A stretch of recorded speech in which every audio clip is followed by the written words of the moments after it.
Welcome everyone. This video is in response to the many globe propagandists who demand that I show a picture of the edge of the flat earth. For the dozens of these ball-loving zealots with multiple sock puppet accounts who repeat this mantra daily, your demand is ridiculous.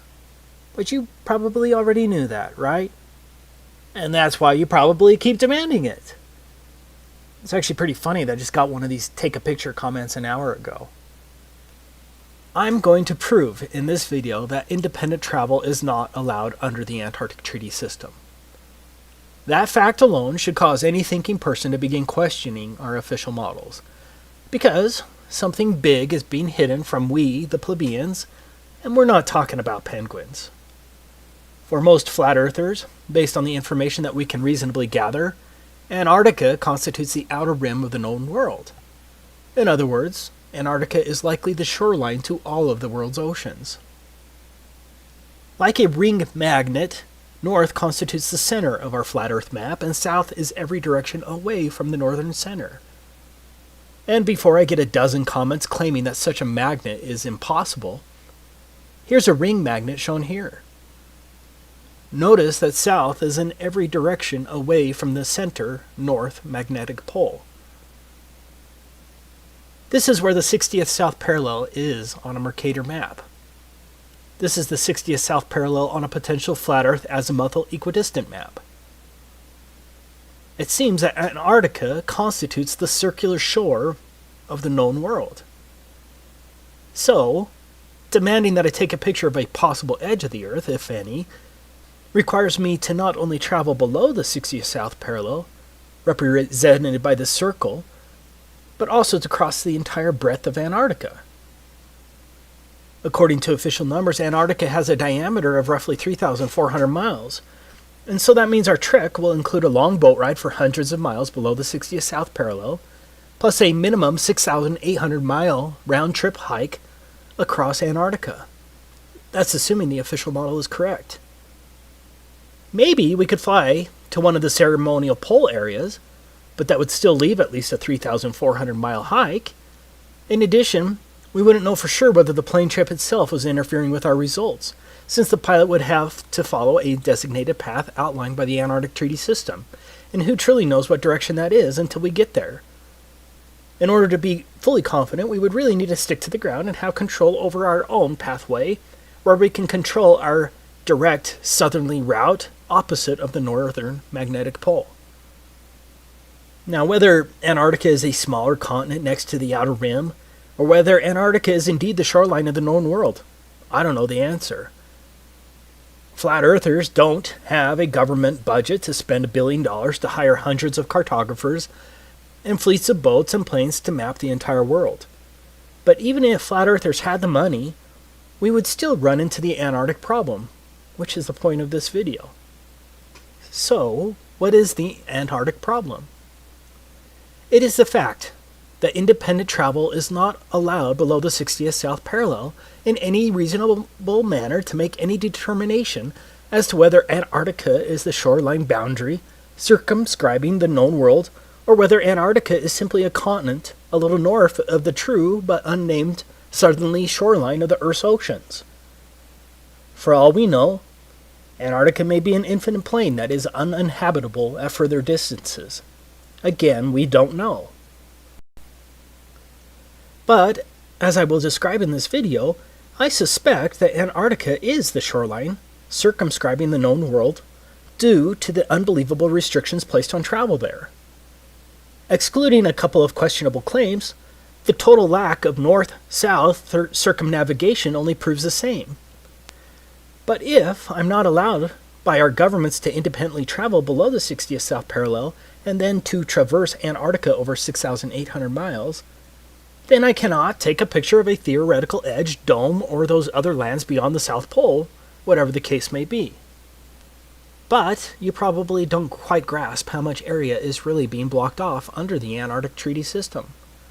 Let's look at it from the alleged 60th north parallel, because this will give you an idea of the tremendous area blocked off to independent exploration. This is the area of the 60th north parallels. As you can see, the 60th North parallel includes all of northern Canada, Alaska, much of Russia, including St. Petersburg and other major cities, Finland, Sweden, Norway, Iceland, Greenland. It is huge. Now, why in the world is this much area blocked off at the south? Do you really think it's because of penguins?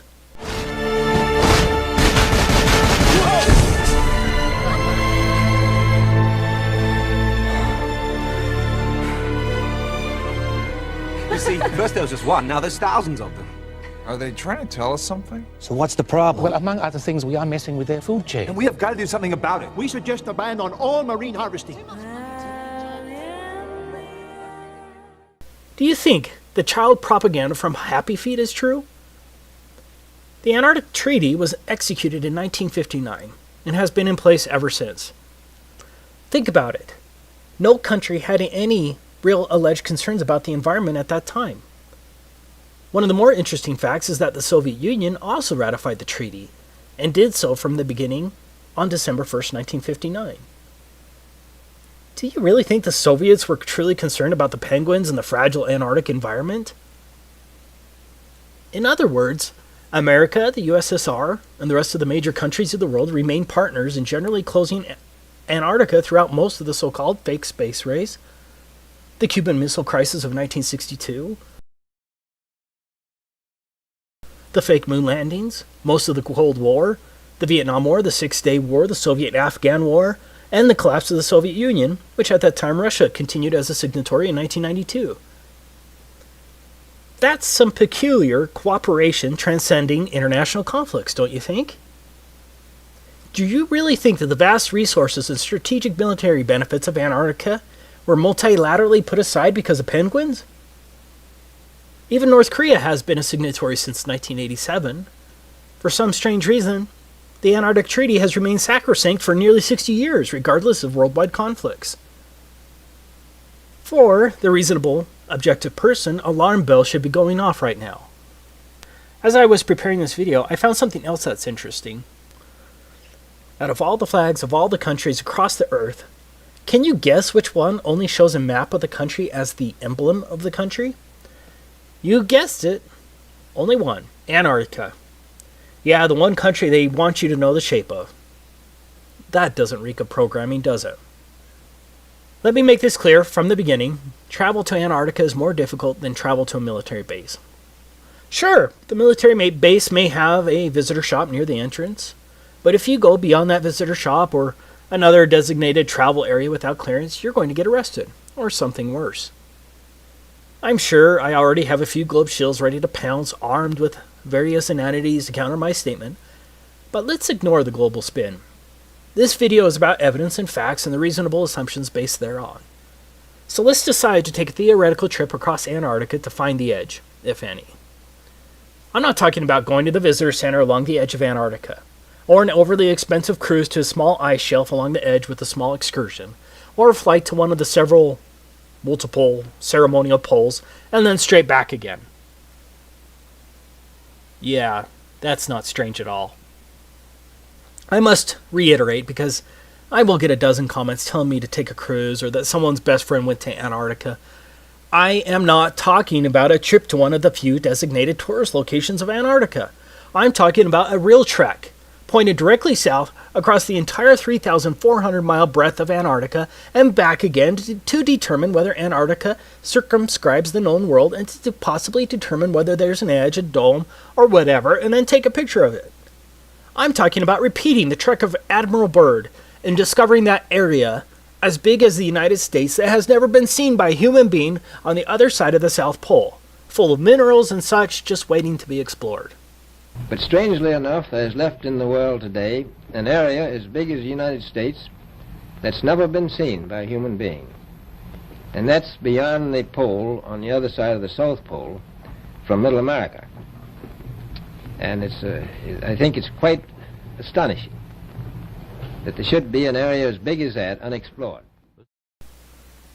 Okay, let's get started with our theoretical trip. So what is required to trek across the entire breadth of Antarctica? Now, I'm in the United States, and so we're going to examine it from the position of a slave of the U.S. But the rules are going to be the same for all 53 signatory countries of the Antarctic Treaty, and everyone else, since these countries all enforce the same provisions. To begin with, we need to understand that anything below the 60th south parallel is referred to as the Antarctic Treaty area. What does that mean? That means I'm generally not allowed within hundreds of miles of Antarctica, from approximately 400 to 900 miles, without obtaining a permit to do so. Now, the U.S. government has recorded that some sailors have seen the mountain ranges of Antarctica at 300 miles distance while sailing. Of course, 300 miles should be impossible on the globe with a curvature drop of 11.4 miles, but the 60th parallel is between 400 and 900 miles away from the shoreline of Antarctica. Even under a flat Earth, that's a lot of lower atmosphere to see through, also referred to as atmospheric extinction factor, and a lot of angular size reduction. Despite the claims of the ignorant globe zealots, you can't see through that much lower atmosphere. In other words, I can't even see Antarctica from the ocean without first obtaining a permit from the U.S. State Department, or whatever department that controls that in your country. Taking a trip to the 60th South Parallel isn't going to accomplish anything, and so we're stuck with getting a government permit. So let's go through the steps to obtaining a permit from the U.S. State Department. This is the handbook of the Antarctic Treaty System. These are the rules that govern all signatories to the treaty. We'll be citing to it regularly as it lays down the rules that govern the Antarctic Treaty beyond the fluff of the treaty language itself. Most importantly, we're going to look at the rules governing non-governmental activities located here, and some of the rules regarding the protection of the environment located here. Now, as a U.S. slave, this is the first form you'll have to submit to get approved to travel to Antarctica. The form itself seems rather innocuous until you understand exactly what is involved in the application process. In summary, Antarctica is treated as a giant natural reserve. Like a military base, all activities and pathways in Antarctica must be approved. This is unlike any other area in the world, except maybe a place like North Korea. So, when I say that no independent travel is allowed below the 60th South Parallel, I'm stating an admitted fact well recorded as international law. The protocol states, as a matter of principle, that all activities are to be planned and conducted on the basis of information sufficient to evaluate their possible impact on the Antarctic environment and its associated ecosystems, and on the value of Antarctica for the conduct of scientific research. Organizers should be aware that the environmental protocol requires that activities shall be modified, suspended, or canceled if they result or threaten to result in impacts upon the Antarctic environment or dependent or associated ecosystems. If you visit Russia, with a Russian visa, for example, are you limited to one particular neighborhood and certain pathways? For those who visit America as a tourist, are you restricted to New York City? Or are you generally allowed to travel around America? No one is just allowed to travel around Antarctica. All of your activities, vehicles, and pathways must be approved, but it gets much worse. Now, how many genuine people watching this video think that the purpose of seeing the edge, the dome, or the extended plain beyond Antarctica would be approved by the U.S. State Department and the other myriad of agencies? Are you ready to litigate the matter when some State Department official arbitrarily says something like, "I think your expedition is frivolous and would be too damaging to the environment, especially in the light of the frivolity of the expedition"? I don't think a court will overturn that decision, especially when treaty law supersedes any rights you may think you have. So, we're going to have to come up with some fake expedition that will somehow get approved. Let's say we're a tree-hugging Luciferian geologist conducting a comprehensive analysis of the global carbon footprint on Antarctica and its flora and fauna. I think that sounds plausible, and so we could hypothetically fake our way in with respect to our purpose, but it will be tricky. Okay, I'm not advocating that anyone break the law. This is all theoretical. That brings us to the next point. Entire swaths of land are entirely off limits to all travel. These are called specially protected areas. It's pretty much guaranteed that no one is going to get a permit to go through a specially protected area. If my math is right, that's 1,373 square miles that are allegedly specially protected areas. You can see the maps on the websites, but I don't have time to plot all of them. Now, I agree that's not huge in comparison to the total alleged area of Antarctica. But I believe there's a distinct possibility that those swaths of land could be coordinated in such a way as to prevent me from going through Antarctica easily. So, right from the beginning, my route may be extra hard, especially if mountain pathways are blocked and the areas are much larger than claimed due to likely globe distance shenanigans. But let's go ahead and assume we can navigate around those prohibited, specially protected areas. Next, no motorized equipment is allowed at all for non-governmental personnel. Page 308 states, do not use aircraft, vessels, small boats, or other means of transport in ways that disturb wildlife either at sea or on land. That seems kind of hard and very subjective, doesn't it? Antarctica itself is supposed to have a diameter of 3,400 miles. That means no motorized equipment for at least a 6,800 mile round trip? That sounds pretty damn impossible, right? Especially if Antarctica is much bigger than what is claimed. What about sled dogs? Surely they'll be allowed. What's that? Sled dogs aren't even allowed? Okay, so our trip is now limited to a very long hike in insanely harsh conditions over an extreme rise of elevation. On a side note, Antarctica has the highest average elevation of any alleged continent, but I'm sure that's just coincidence, right? But getting back to our insane trip, we not only have to walk at least 6,800 miles, mostly depending on when we need to turn around, we must also tread extremely lightly as walking on plants in Antarctica is prohibited. I can't damage plants or frighten wildlife on a 6,800 mile journey in a wilderness? I wonder if the Lewis and Clark expedition was limited by such requirements. Good luck traversing 6,800 miles on foot without damaging plants or frightening wildlife with no motorized equipment. I'm not saying that we couldn't figure out a way to get around these big issues, or maybe we could just theoretically ignore the issues once we get there, but again, I'm not advocating that anyone break the law. I'm saying that these are listed enforcement rules under the Antarctic Treaty system, and so think of how easy it would be for one of the many international bureaucrats reviewing our application to deny a permit to trek across Antarctica based on this one plausible excuse. Sorry, you're going to end up walking on plants and scaring birds at least one time during your 6,800 mile journey, and the Antarctic Treaty system prohibits such activities. Application denied. For argument's sake, let's just assume we're going to figure out a way to get around that. Don't ask me how. The next issue is, how are we going to carry all that food and fuel for heat? And don't think that the Antarctic Treaty system isn't concerned with how we store our fuel. The United States itself is roughly 2,500 miles across. So imagine the difficulty of hauling food, climbing at extremely high and unknown elevations, and carrying all of your extremely warm gear and supplies across the United States from coast to coast and back again, all on foot with no food stops along the way. And don't forget, we're going to have to haul our poop as well. You are going to have to drag your poop with you on your 6,800 mile Antarctic hike. But it gets worse. Your poop is regulated by a different pseudo-government agency, the National Science Foundation. Here's where you can learn about what permit is required if you wanted to dispose of your poop on your 6,800 mile journey if you don't want to carry it. Could you imagine for your next trip to France and the custom agent saying, "Welcome to France. By the way, no vehicles are allowed, no animals are allowed, do not walk on any plants, and here's a bag for your poop. Be sure to bring it back full."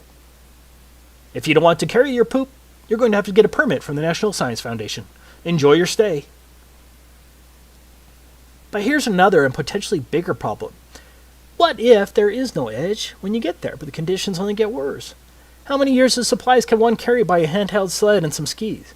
What if Antarctica goes beyond 3,400 miles? What then? When do you turn your back, and how do you prove it? Because the globe shows are just going to call you a liar anyways.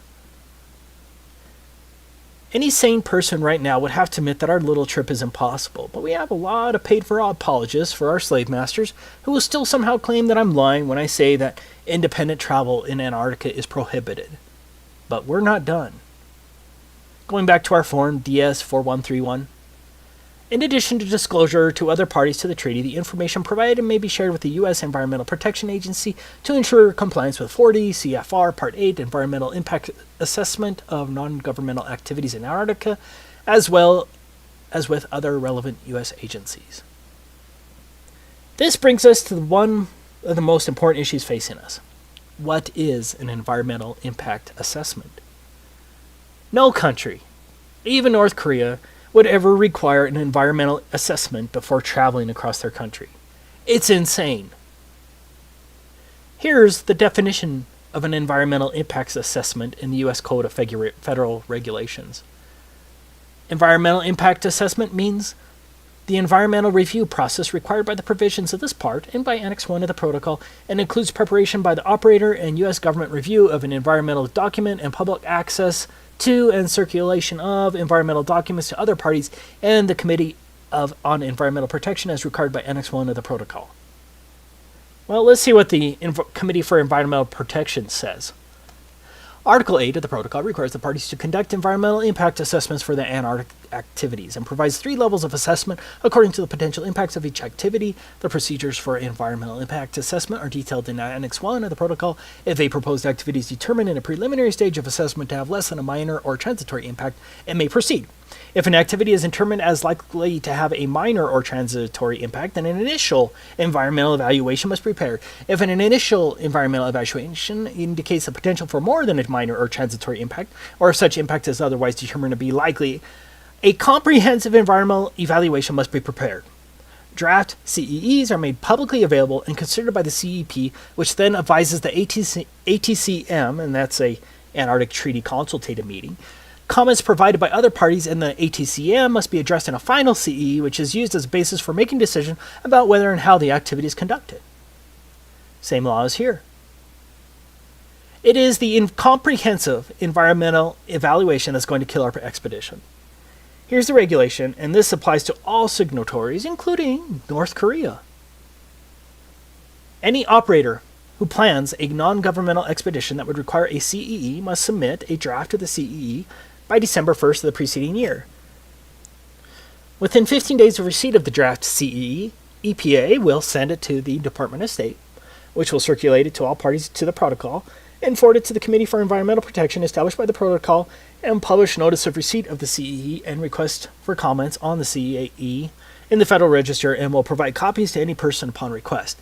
The EPA will accept public comments on the CEE for a period of 90 days following notice in the Federal Register. The EPA, in consultation with other interested federal agencies, will evaluate the CEE to determine if the CEE meets the requirements under Article 8, Annex 1 to the Protocol, and the provisions of this part, and will transmit its comments to the operator within 120 days following publication in the Federal Register of the notice of availability of the CEE.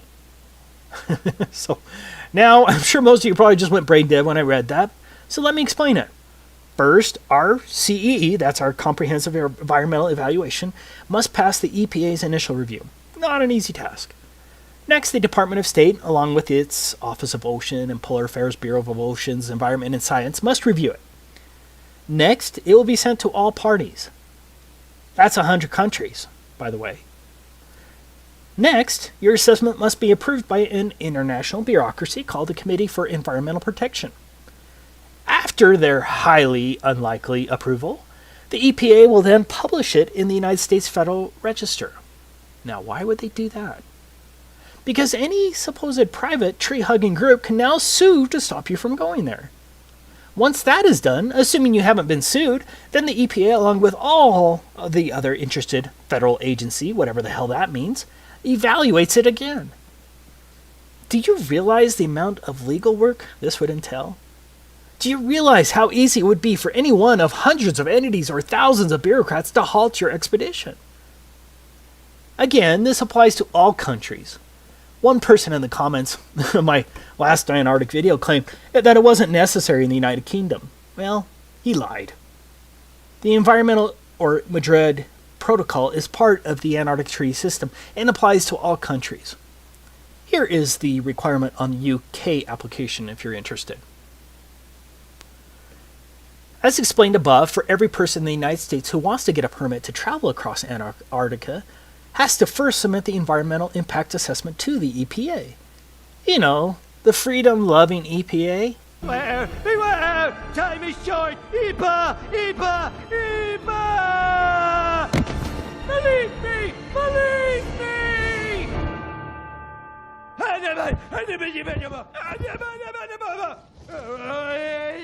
Thanks for listening. Lost them, sir. Well, then you find them, and you get them back in the dome. And to make sure nobody else gets out, I want roving death squads around the perimeter 24/7. Do you know what the environmental impact statement costs? This is very similar. A typical environmental impact statement costs from $250,000 to $2 million. And those are a lot easier than this comprehensive environmental analysis required under the Antarctic Treaty. For us, the biggest problem is that you would have to incur the expense of the environmental impact assessment before you know if you're denied, due to whatever arbitrary claim a bureaucrat can think of. Do you see how difficult this environmental assessment will be? How would one know the environmental impact on an area which you've never been to, and very little information would be available? With a normal environmental assessment, you'd be able to send an engineering firm to the location to make the assessment with attorneys who would draft the statement. In this case, you can't send an engineering firm all the way to Antarctica, and so you have to hire Antarctic experts who have been to the same places you're planning on walking through. And how many of those do you think there are?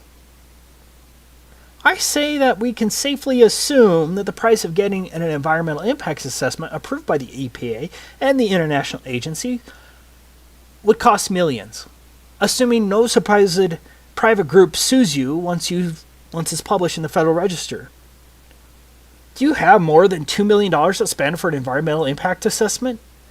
And then, what if the EPA or the Committee for Environmental Protection or one of the other agencies says no? Maybe that not enough information was provided.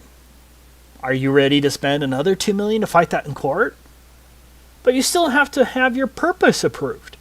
Do you see the problem there? You would likely spend millions on getting the environmental impact statement, only later to have some official at the International Committee for Environmental Protection reject your purpose in Antarctica. You would truly gamble millions in this silly endeavor. To learn more about the environmental assessment procedures with the Committee for Environmental Protection, you can research it here. See also. Let's get to the final issue we're going to run into. 7 countries claim territorial rights to various parts of Antarctica. Argentina, Australia, Chile, France, New Zealand, Norway, and the United Kingdom all maintain territorial claims in Antarctica. I did find it interesting that the USSR never claimed territorial rights to Antarctica. Yeah. I'm willing to bet that my trip across Antarctica is going to need other permits from other countries based only on territorial claims. Getting more permits or visas from other countries who have alleged territory in Antarctica? Yeah, that shouldn't add too much to our already strained budget. Now, just for the propagandist who's going to claim that's not true, I quote, "The Antarctic Treaty puts aside the potential for conflict over sovereignty for providing that nothing that occurs while the treaty is enforced will enhance or diminish territorial claims." Meaning, the territorial claims trump. So, the next dumb shill who demands that you take a picture of the edge or that anyone can go to Antarctica and see for themselves that it's a continent, be sure to point out what a damn idiot they are, and then share this video because everything in here is fact that anyone can look up, and I'll try to have all the links in the description. Of course, the lying minions from the Ministry of Truth will spin and call you names, but at least the rest of the world will see the liars for who they truly are. This is Taboo Conspiracy, signing off. In case I don't see ya, good afternoon, good evening, and good night. Yeah.